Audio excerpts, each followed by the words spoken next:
You are watching Channel Adrian TV. There we go. We're good to go, y'all. We're good to go. Y'all, welcome to another live stream. Like I said, I'm going to get these live streams in. And before I start, let me tell y'all this.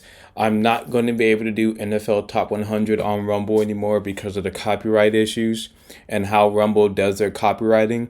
It's way more better if I do it on YouTube and Facebook because they'll copyright the video right when I upload it, but still will promote it. Will push it out to people. So y'all know I got a code, so y'all gotta bear with me. So that's why from now on, I'm only gonna post the NFL Top 100 on my YouTube channel and Facebook channel, which is still Channel Adrian TV. And I just post, I think number 56, which is Justin Herbert, and number 55, which is Aiden Hudson. But y'all, how is y'all Saturday? Yeah, it is Saturday, right? Yeah, because y'all, I work too much all the time to where I often lose track of what the time is. And speaking of that, let me go ahead and put this timer on because y'all know I'm trying to hit those hours. So I at least got to be on for an hour tonight because I already did those 2 videos, but I got to do a live stream. So I at least got to be on for an hour. So y'all, I have a few things set up as you see on my screen, and I know this is gonna be the last time you hear me talk about the steel 10s and the undefeated 4s for a while until my steel 10s come in.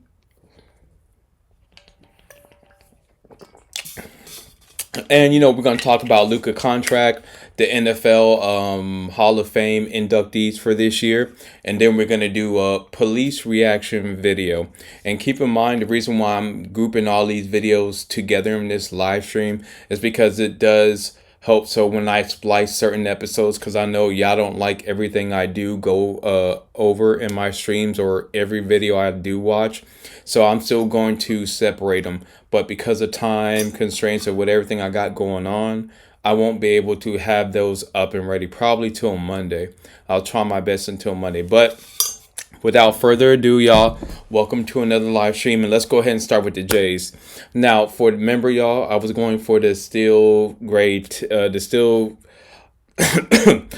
grade 10s, and y'all, those sold out so fast. I tried to get another pair. Unfortunately, I didn't. Now, I could have entered other websites, which I should have. Honestly, thinking about it, I should have went to Sneaker Politics and other places for sites where they're doing online raffles, but I didn't. I tried to at least go to Sneakers that way, which I know was stupid, but as a lot of people, I did take a lot of L's today on that, but I still have one pair coming in. And if we look at the resale value real quick,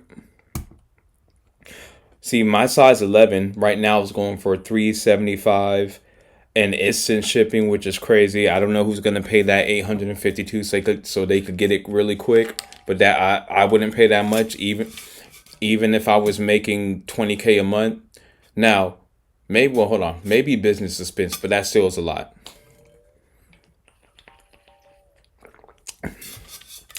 So yeah, a lot of people took L's on these 10s, and then a lot of people took L on the undefeated sneakers too, because on the website they did release on undefeated, and how they first dropped it, they only had the merch and you had to refresh and log in, and by the time people were able to figure that out, a lot of those shoe sizes were gone, and bots were going to go after it. So that's the unfortunate thing, and I know some people get mad at bots. Me personally, I don't. It's part of the game. So you either get bots yourself, or just try to get you and a couple of your friends and family to enter, because I don't care what any website says, you're never going to be able to get rid of bots because of how technology is. So you either join them or just have it, or take those rough chances of going against bots and getting the shoe.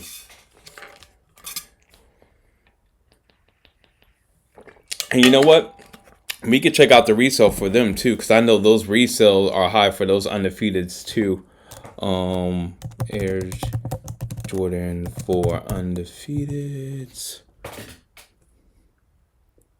Actually, no, I could just go home. I could just go straight to it. Let's go. Look where my size 11 is. $647. Yeah, that's a lot. Now, with other news, let's go ahead and transition to sport. Well, I should say this, y'all. I'm not upset. And then if you did want the undefeateds, you still have another chance to get them because they are coming out. When they're coming out, the 28th of this month. So if you do want to try to get the undefeated, you can on the sneakers app. And I'm not gonna lie, I may just try go for one because if I did get those, I would just sell my olive fours. And my let me show you my olive fours because you may not even know what they look like. Olive Air Jordan fours.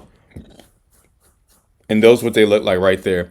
And you see it because when I saw those shoes, I was like, those are kind of like the undefeateds, and I didn't think they were going to release undefeateds. And you see it, y'all, my bad, but you see how they kind of resemble each other. Now the greens are different, but I was like, if this is the closest I get to undefeateds, I'll rock those. So I'm probably going to try for those. And as far as the Air Jordan Steel Gray 10s, to try to get a pair to hoop in, it's not that serious for me to get another pair to hoop in. I just would have liked to because, like I said, I got enough basketball shoes that I hoop in the Kobe's. But I'm going to keep an eye on that resale price and see if the hype dies down after a few months. But like maybe we're in August, so probably let's say July. In next July of next year, if the hype dies down, if the hype died down a little bit to where like say if it's like 270 two around there, then I might pull the trigger on those. But yeah, only time will tell.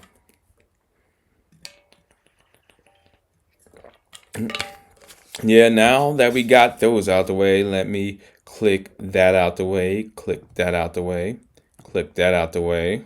Okay, kick that out the way. Because I wanted to click out the tabs that I want to make sure I do discuss first before we get into these reaction videos and I start talking to y'all. Luka Doncic did extend 3 years. He did get a new contract, $165 million contract extension. It was reported by Shams breaking Los Angeles Lakers all NBA star Luka Doncic has signed a 3-year, $165 million maximum contract extension with the franchise with the player option in 2028. Agent Bill Duffy of WME Basketball told ESPN. And that just solidifies, as we all know, that the Lakers were going to make Luka their main guy because LeBron does still compete at a high level, perform at a high level, but he is getting older. And I was able to get to see LeBron last year when they came to Atlanta against Atlanta Hawks. It was a good game. I think he had 40. Trey had like 30 something. Anthony Davis had 40. And Trey Young hit the game winning shot at the end. And I did post that on my Instagram.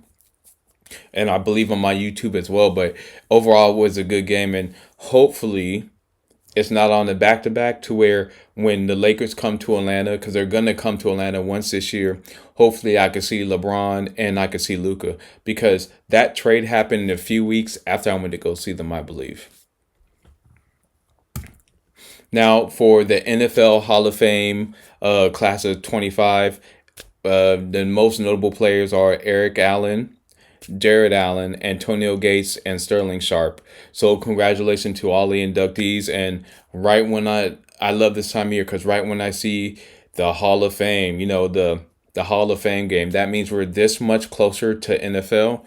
And speaking of NFL,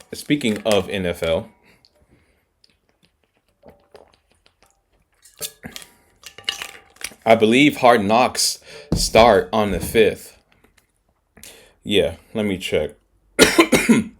Yeah, Hard Knocks start on Tuesday. So with that said, I'm probably going to take notes and do my brief synopsis of each episode. Now, of course, I can't show actual video because I got the subscription HBO Max, but I can't show that because of copyright stuff. So I definitely will probably do a synopsis of each episode to get ready for us to get into the football season because I'm not going to do a deep dive on every team because I already got too much on my plate and doing that without an editor because y'all, like I said, believe it or not, I edit all my videos.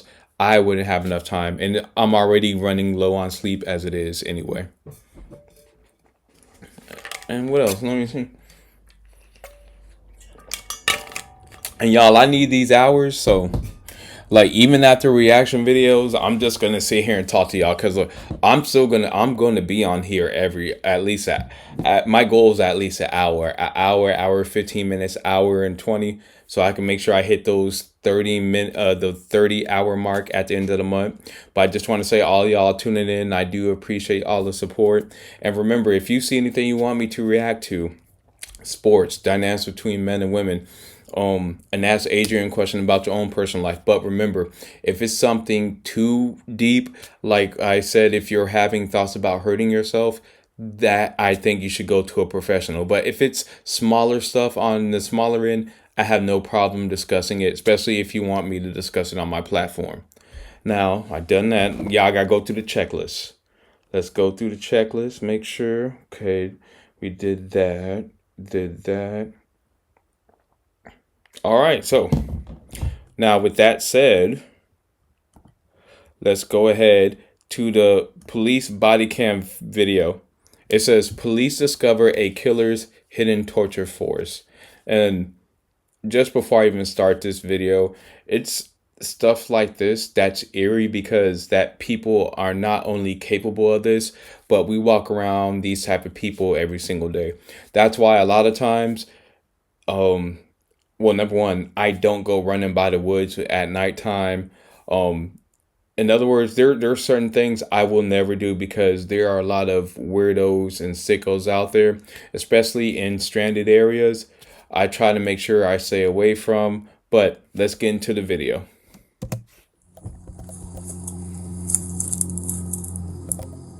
Oh shit. SO3 man, dispatch. I've located the body. The scene's about 50 yards on a trail. That's crazy. This lone cop just discovered a dead body in the middle of the woods. What is that? Sounds like it's heading this way. I hear something nice. Carving blood. Hey. 10-4, signal 7. Please send another unit to my location. What he doesn't know yet is that the lifeless man in front of him has been tortured for hours by the twisted man hiding in this very forest. And that's crazy because you don't know how many people he's done that to. And like I said, that's deeper in the forest, so obviously he had to lure them in or kidnap people. It's scary, man. That's why, like, men and women, when you're going places, be careful. When you're in a new city, be careful. Learn your surroundings. Don't look like a tourist.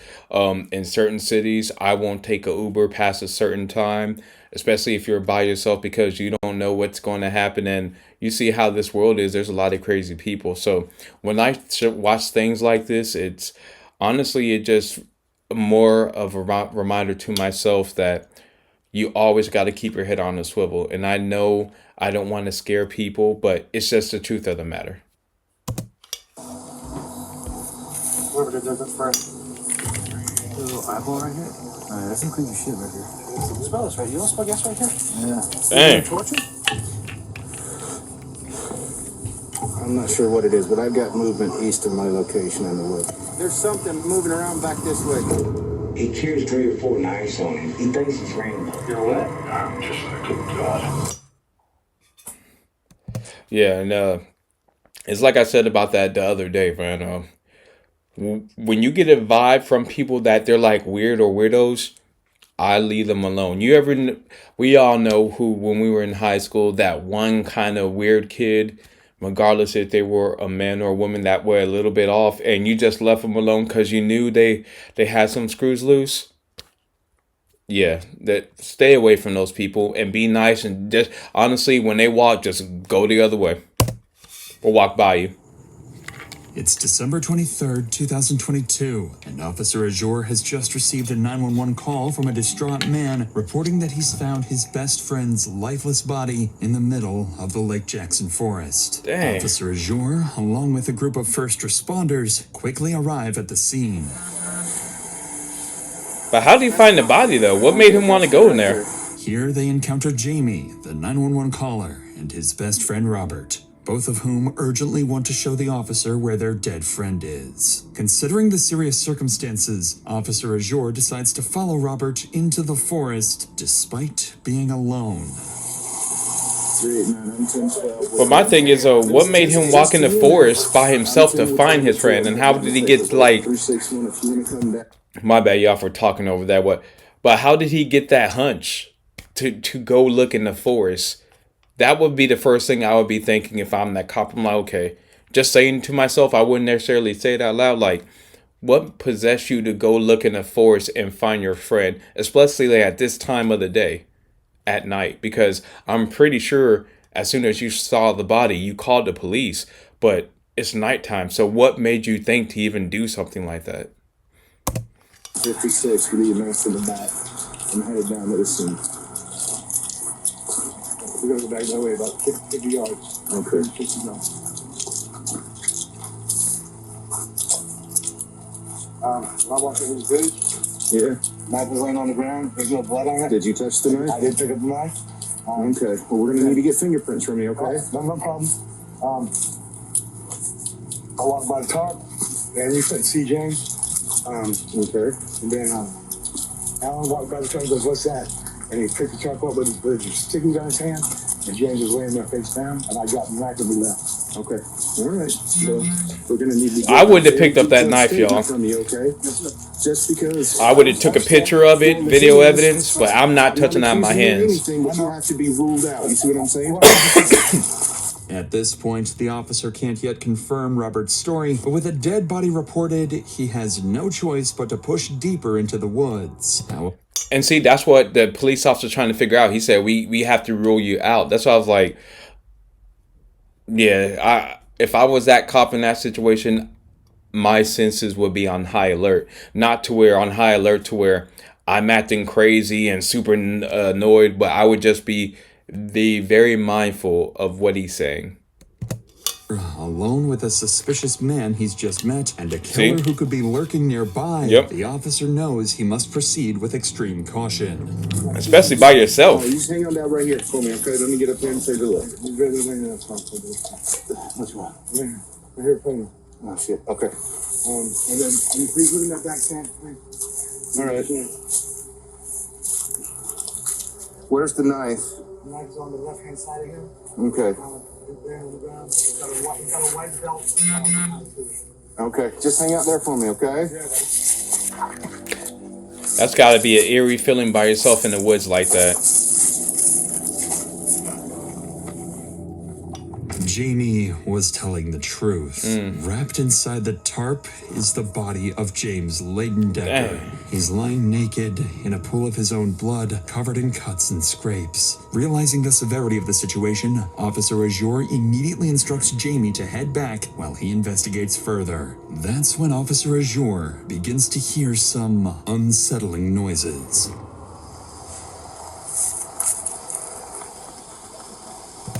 What would y'all do if you heard those noises? Would you go closer to the noise, call for backup?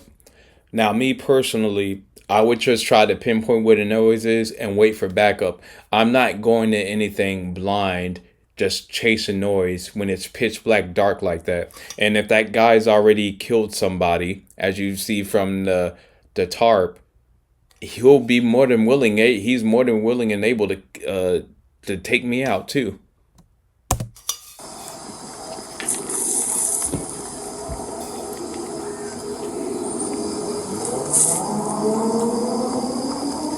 I'm not sure if it's a person.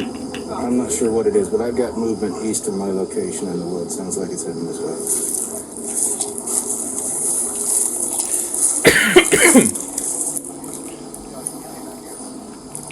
And I remember some of our friends, even when we were young, would say, "Let's go to the Fortunately woods for at night." Officer I'm like, Azure, "Hell no!" backup arrived just in time, providing some relief from whatever might have been lurking in the forest. Yep.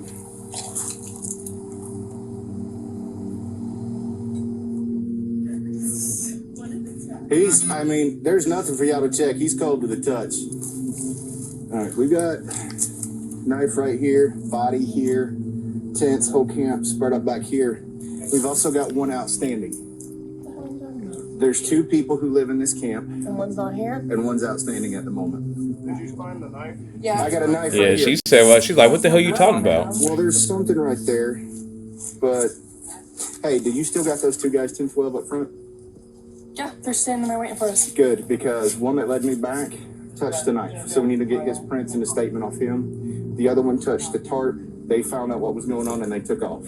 Yeah, FYI, y'all, I hope y'all are never in this situation, but never tamper the evidence. I wouldn't have touched, I think they said the tarp or the tent. I wouldn't have touched the knife like Robert did. See that? Pictures, record, call the authorities. Do not tamper with the evidence. Do not touch it. I checked the camp and he's the only one back here. I got the name of the person that he was arguing with at 5 or 6 o'clock. Yeah, so, and I've got what looks like maybe his clothes right over there. So he's naked, and there's some clothes right there on the fire. As medical staff Probably tried to arrives burn and it. examines the body more closely, they observe a brutal manner of death, blunt force trauma to the head, strangulation, and something even more disturbing, gasoline, found in James's lungs and stomach. Yeah, burn 'em. Detectives are left with a burning question. Why would a victim have gasoline inside him? However, this would be only one of the many disturbing details officers uncover at the scene. Hey, Seth, take a look at this for me. What is that? Is that just soot weared off on that, or? I mean, it looks awful shiny. Where he has been stabbed, just from what I can see. But he is butt naked, face down on the tarp with his upper torso covered, so definitely not. And definitely somebody putting him here. So I don't know what his face looks like. If he was stabbed in the neck or the face, the blood may be hidden by the tarp. I'm not seeing any obvious blood. Apparently the witness picked up the knife, and the knife has like a erosion string around it. There's blood on it. Yeah, the tarp's brown, but there's blood all over the tarp, like blood splatter. It looks like, I mean, he was moved post-mortem. You can tell by the way he was dressed. Oh, he's got his fucking leaf in his ass, right? Yeah. That's hollow down below, you see that? Yeah. That's crazy. Almost looks like they're carving Odin. Missing the one eye. You see that? Fucking nuts. Artistic. Oh, yes. So, yes. Oh, And I paused it perfect right there. It seems to be a face. Like if you look, let me see with the mouse. Come on, mouse. Come on, mouse. Come on, mouse. Come on. Like, okay, there we go. You see the nose right there, mustache, eyes, face. Oh yeah, the whole face, beard. Creepy stuff, man. Creepy stuff. The chainsaw, right? And it looks like You just look after it. yeah. By now, officers were certain they had a murder on their hands. The injuries to the body, the bloody knife, and the presence of gasoline all point to one thing. This wasn't just a killing, but a calculated act where the victim had likely been tortured for hours. With this in mind, officers would return to question Jamie, the man who had originally called 911, and what Jamie reveals would soon lead investigators directly to the killer. But before we continue, it's worth noting that tragedies like these could affect any of us. Take Yvette Torres. She was walking... Oh, that's why I'm glad I got YouTube Premium, y'all. Crash victim in Florida, 6 million. Seriously, AIDS. Code on. Officers were about to speak again. Yeah. With that said, let's get back to the There investigation. we go. Let's get back. Officers were about to speak again with Jamie, one of the eyewitnesses, and he would provide them with their biggest lead yet. So I heard arguing and stuff. So I go through the woods, go to this camp. So you I go left. back to the camp because, you know, Right. homeless people argue all the time about dumb shit. Okay, he said homeless people argue all the time about stupid stuff. Well, I actually said other words, but yeah, I don't want to curse and because of YouTube, and I put this video everywhere on Facebook as well. But okay, so they were homeless, or he was homeless, I'm assuming, because he did say homeless people argue all the time. So he heard an argument, and that's what made him go into the woods. while now, and I haven't heard anything from James or anybody over there. So I go over there to me and my friend that's with Officer now. Go over there, right? So when I get to a certain point, I see a tarp laying there beside this tree, which is never there. And inside the is... tarp is, I don't even know if it's James or... Alright, well, we're gonna get it figured out, okay? Do you know James' last name? Do you know James' last name? No, ma'am. No? I'm talking about the person who did this, because I know who it is. Dusty McDonald. That lives right up. He just got the complaint this morning. Man come down there with a hatchet, threatening, chopping shit up. Called it in, sheriff's department. They come over, they talked to him, they told him that they're gonna go over and talk to him, just stay away. And James is the one who called. Oh, man. Who called this morning? Rick. Okay. Do you know Rick Rick's is last the one name? who stays there. Oh. Okay, so I'm assuming Rick was the one who was homeless and maybe the one, and he said staying in that camp area. So from what I gather from his story now, I think that's the correlation. Oh man, but Rick is the one who stays there. James is a friend of everybody's, but he was staying up there with Dusty. According to Jamie, a man named Dusty McDonald had attacked another man, Rick, with a hatchet earlier that day. Police were called, but were unable to locate or confront Dusty at the time. While this incident was concerning, it wasn't enough on its own to establish Dusty as a primary suspect. Until nearly every witness interviewed pointed to him as well. Eventually, officers had gathered enough statements to justify bringing Dusty in for questioning. All they needed now was to find him. As police began searching for Dusty, other officers on scene would sit down with the two 911 callers to piece together a timeline. According to them, the day had started with unsettling signs that something was off. We both went down there. We live right here. We wanted to go check out our friend. He's wrapped up in the tarp. Okay. Sir, We came back I heard arguing earlier, right? We know who was down there first. Arguing. Okay. So I walked down. There it was. I seen Dusty have James on the ground. He was saying, you shouldn't talk shit about this, that. You know what I'm saying? I heard, like, oh, they just get it. But I wonder why the confrontation happened. Because I'm getting the story and piecing it all together, but I'm wondering, why did Dusty get in an argument with that man in the first place? Or was he just angry and upset with rage from something else? He was just on the bender to lash out on anybody. You know, man. But I never hear nothing from over there no more. I'm like, You know Dusty's real name or? Dusty McDonald. Did you say that James called them today and said, hey, Nope, Rick. oh, Rick called. Rick. And said, James was there. when Dusty went over there and cut his tap with Cut a him up, machete? threatened with a machete, Yeah. cut his tin up, Yep. all kind of shit. They called the police. I was there Yep, for that. I called was the there for police, that. made a report, and the police just said, stay away from him. There's a tarp laying beside a tree that's never there, because I live here, and I took this stick and went. When I flipped it up, I seen legs. Based on these witness accounts, officers now have a fairly detailed picture of what likely unfolded just hours earlier. They also have a lead suspect, Dusty McDonald, a name one of the officers happened to be familiar with. Alright, I think they already brought up his name, but Dustin McCormick. Yeah, Dusty. Dusty, Yeah, that's Rick. supposedly general in some militia, come down there this morning with a machete and started hacking up some of the tents because he wanted to clear the area. Said he's sitting on 20 and off his meds. They said Dusty. They said Dusty's the one that's outstanding. Yeah, they said this guy Dusty left from over here like later in the evening. By now, it was clear Dusty had likely been involved in the murder, and with Jimmy and Robert's statements in hand, police began piecing together the sequence of events leading up to the brutal killing.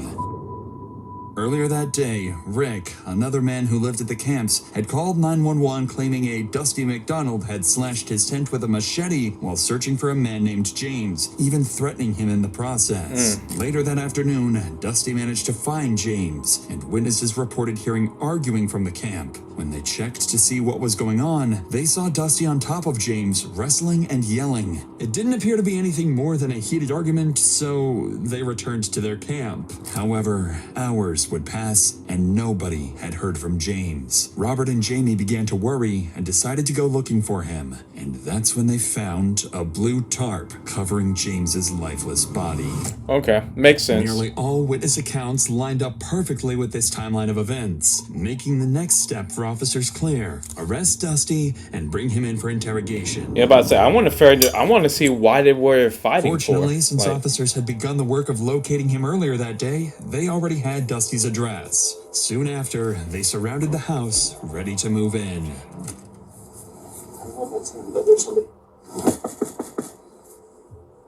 Sheriff Office, put a knife down, man. Come on out. Come on out. Come on out. I don't have anything in my hands. Come on. Please, I don't Come have on. anything in my hands. Come on out. I'm right here, sir. Come on out. Dude, I'm right here. Dusty. Okay. Dude, yes. Turn around, put your hands behind your back. Dude, the man just tried to light me on fire, dude. Y'all know what happened down there. That man tried to light me on fire, man. It's all on surveillance, dude. Listen, Dusty, if I do things stupid, the dog's gonna bite you, understand? No, I'm not even on, dude. Look at there. I'm not armed at all, sir. Sir, I ain't just left my house. Now, he said the guy tried to burn him. James, I'm assuming. Dusty's behavior would be bizarre from the start, immediately insisting that James tried to set him on fire and that the officers, quote, already know what happened down there. Whether he's trying to claim self-defense or is just completely unhinged is anyone's guess. Still not smart either way. Know what happened down there. That's what we're trying to figure out. Dude, the man tried to light me on fire as I kind of... Okay, listen. Okay, We've got one side. That's why you need to come with us. Okay? I know you are. With the supposed killer in custody, officers concluded the disturbing on-scene investigation and began preparing for interrogation. If Dusty was their killer, given what had been done to the victim's body, it pointed to someone deeply disturbed. That suspicion would soon be confirmed. By now, Dusty had already raised serious concerns. He had slashed Rick's tent. That's and crazy, threatened man. him. People On top crazy, of that, y'all. Multiple witnesses had just reported seeing him argue with James hours before the murder. However, despite how clear things seemed, there was one major complication. Dusty was claiming self-defense. He alleged that James... And question, y'all, do y'all go camping? I'm not gonna lie, I've seen too many scary movies. That's why, me personally, I wouldn't go camping. People have invited me. I'm like, nah, I don't mind being, well, honestly, depending on what kind of campsite it is, I don't mind being in the forest in the daytime, but right before the sun sets, I'm out of there. That's just not me. If I want to go outdoors, I'll go hoop outside or go run outside. I don't need to be in the wilderness like that. thrown gasoline on him and threatened to set him on fire. This wasn't a claim detectives could easily dismiss, especially given the distinct smell of gasoline at the scene, meaning there was a possibility he could get away with his crime. Even though it's clear who's behind the murder at this point, Dusty's story now carries a shred of credibility. Detectives have one goal: to break that story, either by disproving his self-defense claim using witness statements, or, ideally, by get a getting confession. Either way, the investigation is about to get a lot more complicated. To move forward, detectives start by bringing in people from the encampment who knew Dusty well and interacted with him regularly. If Dusty had a pattern of violent behavior, these individuals were the most likely to have seen it firsthand. My goal here is to kind of get, from your perspective, kind of what you saw, what you heard. He ain't really been fucking with me at all. I ain't never had no cross words. He's always insistent, oh, come up there and do your laundry and all that shit, you know. Come up there and get a shower, that's what it was. Come and get a shower, come get a shower all the time. So I fucked up, got a shower and get him $2 afterwards, you know, just a gesture. Rick explains that Dusty often offered showers and laundry to homeless individuals in the area, sometimes charging a small fee. Okay, so yeah, him and James were, that's why they, well, why they stayed in the tent, because as they mentioned, they were homeless. So the reason I'm tying that in, because that's where the showers come into play. He said he would let me come to his house, Dusty's house, to take a shower, or would say he would let them. And that man said he took a shower, gave him $2. This catches the attention of detectives. These seemingly generous acts may be a part of a larger pattern of manipulation. Yeah, to try to get close to him. Assert control over the homeless community. It's a detail that could support their efforts to build a stronger case against him. I tried my best to get along with him.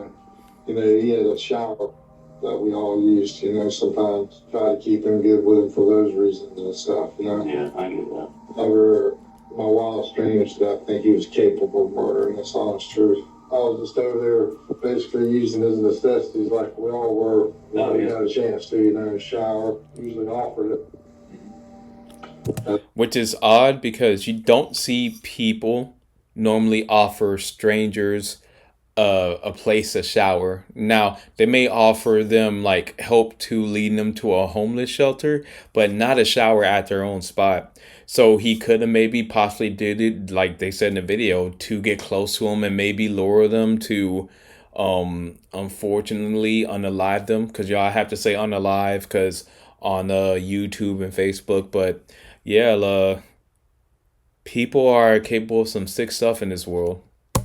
His way of making friends with us, I think. I had stayed with him before and he kicked me out. I thought I was in a light, and I was taking pictures of him and stuff like that with my phone. I didn't even have a phone. Like, I saw you taking pictures of me with your phone. I said, I don't even have a phone. He said, you gotta go. I left. That. Dusty lives in a house near the homeless camps, a property owned by his grandfather. At first, much like Rick, BuzzFeed describes Dusty as someone who seems generous, allowing members of the homeless camp to use his home for basic amenities. As investigators continue interviewing members of the homeless community, a more troubling picture of Dusty begins to emerge. He has a history of strange and violent behavior marked by paranoia and delusions. However, officers face a challenge. The interviews so far have been too vague, highlighting patterns of behavior but lacking concrete details to build do something violent. This leads detectives back to Jamie, the original 911 caller and the person with the clearest recollection of events so far, and he's able to offer meaningful insight into who Dusty really is. Mr. Owen, my role here in all this, it's just kind of to get from your perspective, your side of things, what you saw, what you observed. Man came to my camp last night. I used to stay up there with him. He's a violent person. Okay.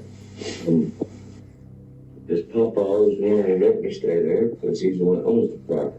The reason I don't stay there is because of he there. What he sees, and he gets all angry and threatens you, and he just crazy shit. I said, well, What does he usually carry? he got a stick this time, but he's either got a stick, a machete, or a knife. He carries like 3 or 4 knives on him, machete, sticks. It's like he thinks he's Rambo. Yeah, no.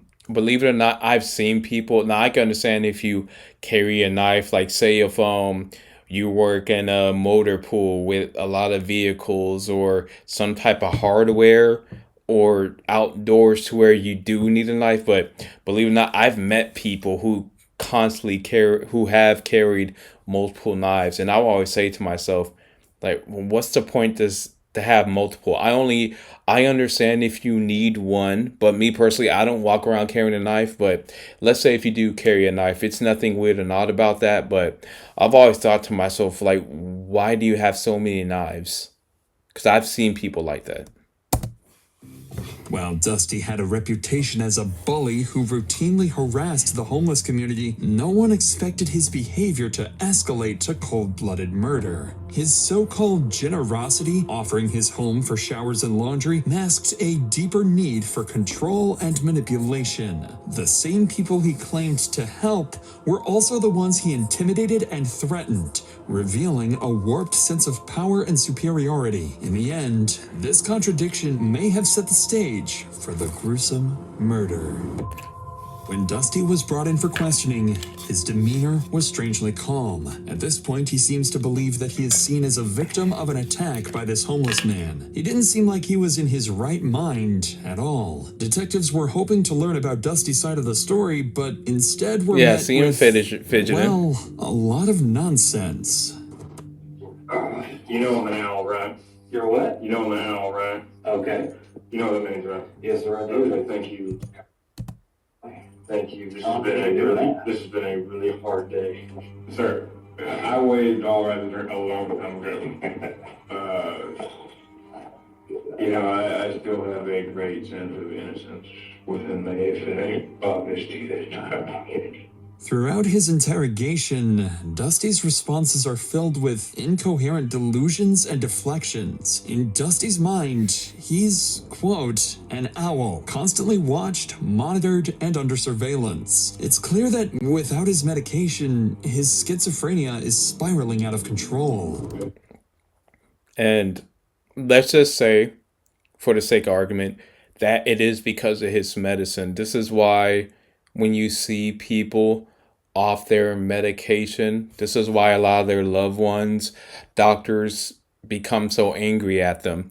Now, hopefully, I'm not condoning what he did, but that's why those medicines are in place. That's why you need to, that's why, in my personal opinion, people with those type of issues, I don't want to say they need to be in 24-hour care, but they need to be with someone that's going to be willing to look over them, because if you not having your meds is causing you to lose your mind and then get into schizophrenia and other things, you're not only an issue and a problem for yourself, you're an issue and a problem to people around you. I'm handling it remarkably well.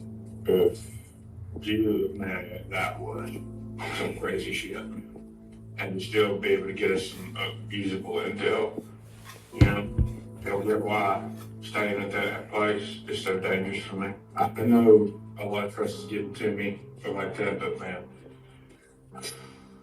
thank you for saying you'll be able to talk about this. Dusty seems to believe he's outsmarted the cops, thinking he's there to provide valuable intel as the victim. But he will soon find out that he's actually a suspect in the cold-blooded murder of an innocent man. I haven't shed a tear all day, I've been going hard, I'm so exhausted. How long have you been doing it? What, this kind of work? Not very long. That was my first. I think everybody knows that. From the get-go. Thank you for this deep psychological diagnosis. It's helped them a lot. Good.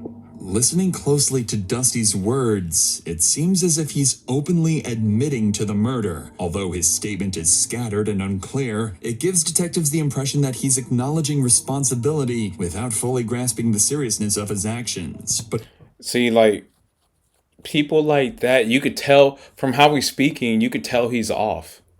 And like I said, I don't know if it's because he's not taking his meds, but like the narrator is saying, he's not speaking clear. Well, he's speaking clearly, but his thoughts and what he's trying to express is not making any sense. It's just like he's just like talking, especially when you should be making sense, when obviously they're trying to pin the murder on you. If you didn't do it, you would be doing anything in your power to try to tell them, hey, I didn't do this. And he's talking about intel. He's talking about thank you for the analyzing part. Like, he's talking about stuff that shouldn't even matter right now. Because if that was me, I'd be like, look, I didn't murder no one. I was here. I was doing this. You know what I mean? Dusty's bizarre admissions wouldn't stop there as he continues rambling incoherently. See? And then he drives the gasoline on me, because you saw how I was rolled up and down there. Dude, I thought I was just doing it for the other. You know what I mean? Because that was my intention. Everybody knows that. I then managed to hit that DOUI and come out like that. I don't know how I do it. You know what I mean? Yeah. I mean, when I'm just experimenting in the house with blades, like before back when I took the veterinizing and threw it in curved on it. But, I mean, shit, I don't know how to do it, so. I just know with my beautiful mind that I am just, it's a three-way. Yeah. You know, it's the photographic, the audiogenic intake, and then the living connect. Yeah. You know, I if y'all don't ever think I'm so. What is he talking about? The photogenic, boy, yeah. I told you, y'all, men and women, especially if you're watching this and you're in high school, people who off like this, stay away from them and leave them alone. Be polite. Of course, you don't need, well, you shouldn't have to be rude to anyone, but people that's off like this, leave them alone. Don't pick on them. That I'm just like, oh God. Man, I never thought it would be something like that, but my God, what that thing was. While Dusty's ramblings could be interpreted as an admission that James was his first murder, the statement is buried in a mix of delusions about retinoids, his photographic memory, and other incoherent claims. The detective picks up on this and pushes further, trying to separate fact from fiction in Dusty's fractured account. For me to verify everything that I can see elsewhere, I'm trying to. I know you're not mad at me. That's just I don't want you to think I'm asking questions. I think my personality is I can't talk to people. I can, yeah, but I don't want you to think I'm being that. Certainly, I am very relieved that we were at this conversation.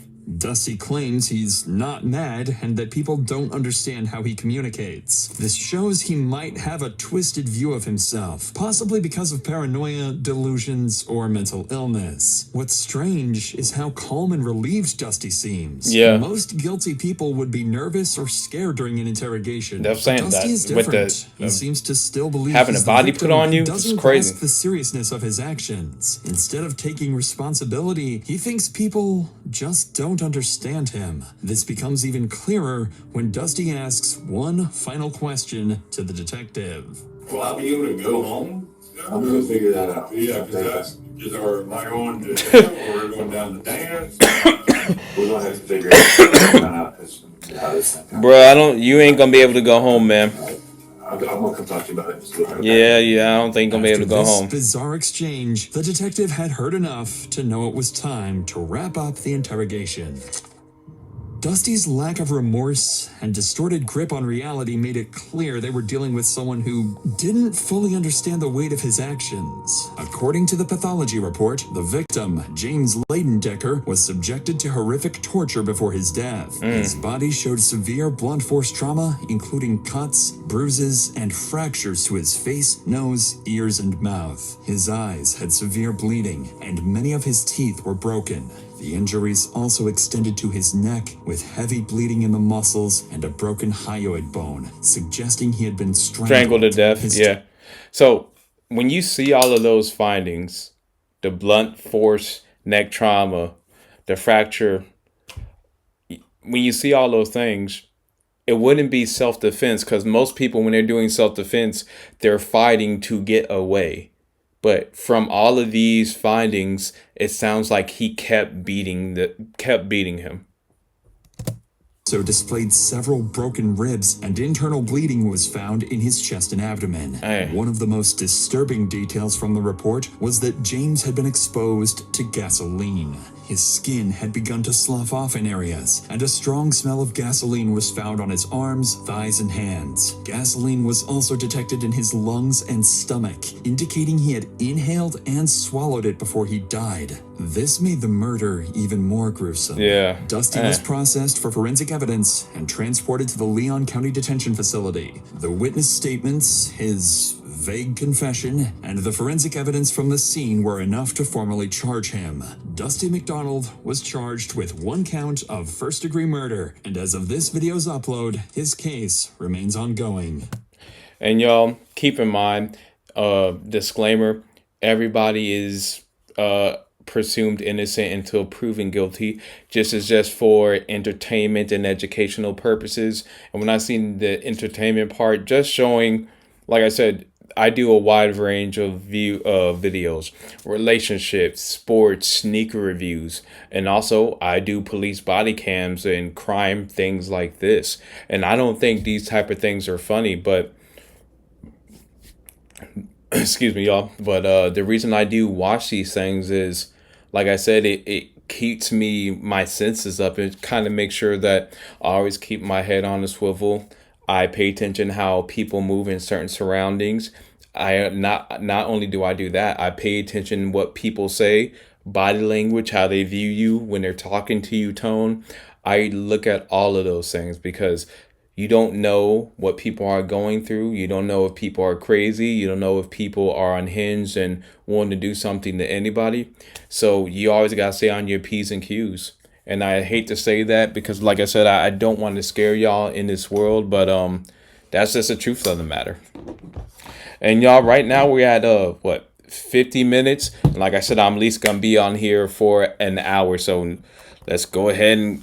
But let me go back to. Come on, come on. Where was I? No, where was that? Okay, bet. Yeah, let's. Okay. Yeah, I'm just gonna keep Luke on the screen because to kind of clear up the mood on. I'm just gonna talk to y'all a little bit for like the last 10-15 minutes. Yeah, disturbing video to say the least, but I'm still gonna do multiple videos. Like I said, it's not gonna be police body cam, police body cam, police body cam. It's just that like I said, I'll take a subject and do it, and I'll switch every single day of the week. Next video I'll probably live stream probably will deal with relationship dynamics between men and women. You know, one of my favorite subjects because I think it's something that all men and women can learn from. I think a lot of videos I do, all men and women can learn from. If you have an open mind and actually viewing the content to learn like I do, because some people may say, why do you watch this? It's not very entertaining. No, it's really just to learn, really, to be honest with you. And then I watch it and I'm like, you know what? I think that'll be dope to react to my subscribers and my supporters, because like I don't want to be just so on sneakers and working out, but like I said, I'm also into money. I'm also into these crimes. I'm also into pop culture, the dynamics between men and women, because understanding work relationships, everything. Like I said, I'm literally into everything because the more I think you learn about life and become more cultured and well-rounded, it's only going to help you.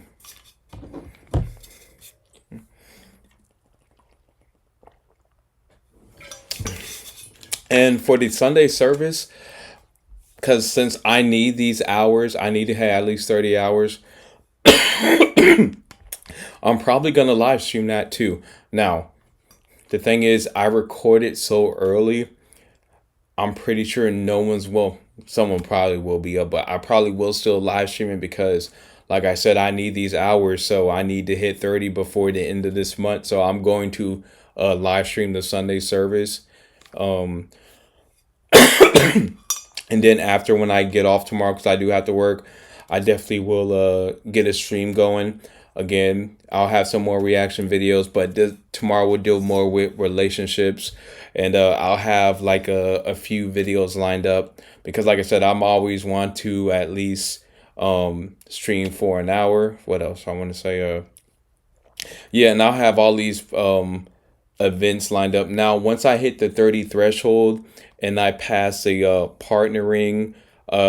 partnership with Rumble and become monetized, I'm not going to stream every single day. Well, you know what? I might stream every single day like this, but it won't be like an hour long. Maybe like 8 minutes to 30 minutes, because for me personally, it's no point to stream for 2 to 3 hours when I don't have 2 to 3 hours of content to give, or you know what I mean? I don't want to force it. That's why if I'm looking at this time, I'm pretty sure going to stop this at an hour, because if I was to try to go to an hour and 30 and I don't have other videos set up, well, I got other videos saved, but I didn't organize it like I had stuff earlier. It's no point for y'all. And like I said, I don't want to waste y'all time. So, and what else? Okay, I talked about the Sunday service. And so, yeah. what I'll do tomorrow is I'll do the Sunday service in the morning. If you don't see it, it will be ready for y'all when you wake up to go look at it, because when the NFL season starts, I normally try to have it out before the NFL morning broadcast with Michael Irvin and them on the NFL Network, and then ESPN does their NFL program before kickoff. So my goal always is to try to have it up by at least 9 o'clock. By 9 o'clock, because most people and most shows start around 10:30ish, 11 for their NFL program shows for that Sunday. So I'll definitely have it up by then.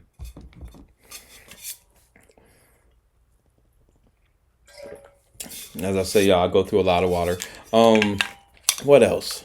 Oh yeah, since we're speaking on NFL, I plan to go to a few games, because I know I've been saying this a lot, that the Falcons game I did go to versus the Chiefs, which was a great game, and you could find that video on Rumble, on my YouTube as well, and I'll make sure to leave a video link to that in the description if you did want to watch that game. It was a great game, and it went all the way to the last play where Kansas City did stop them on the 4th and 3, I think, in the red zone. So it was definitely a good game. But the games I want to go see this year are, I want to go see the Commanders versus Falcons. I want to see the Bills versus Falcons, and hopefully I want to see Miami versus Falcons as well, the Dolphins. But hopefully Tua and Tyreek and Jaden Waddle, they could be healthy, because it'll be a high scoring game, and those are the best games to go to.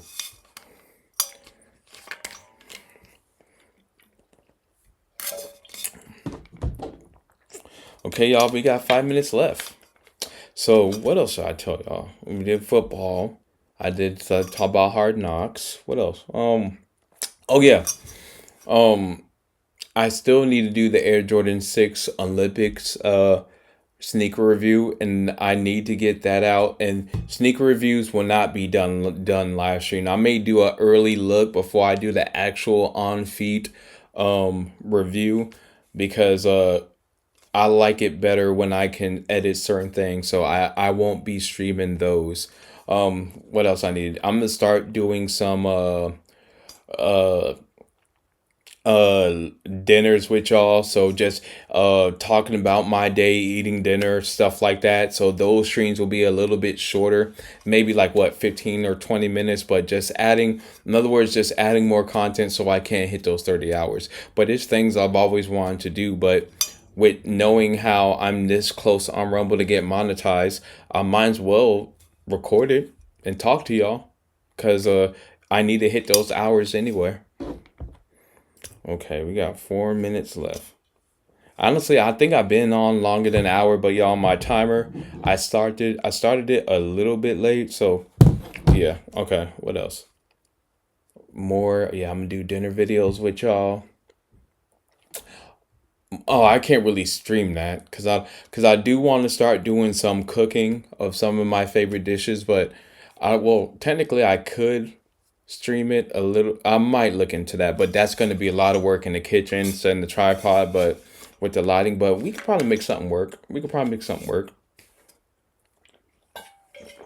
With that. So that's something I look to. Oh, honestly, and y'all keep send me videos, comment on the videos, and let me know if you want me to say react to something.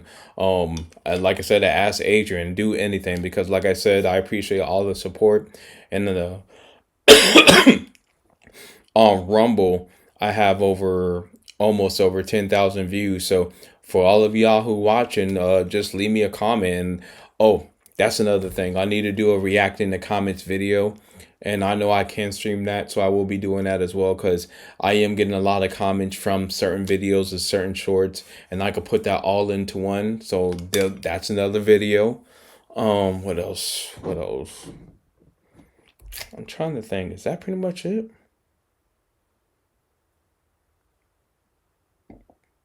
Yeah, I think so. For as far as upcoming videos and videos I could do.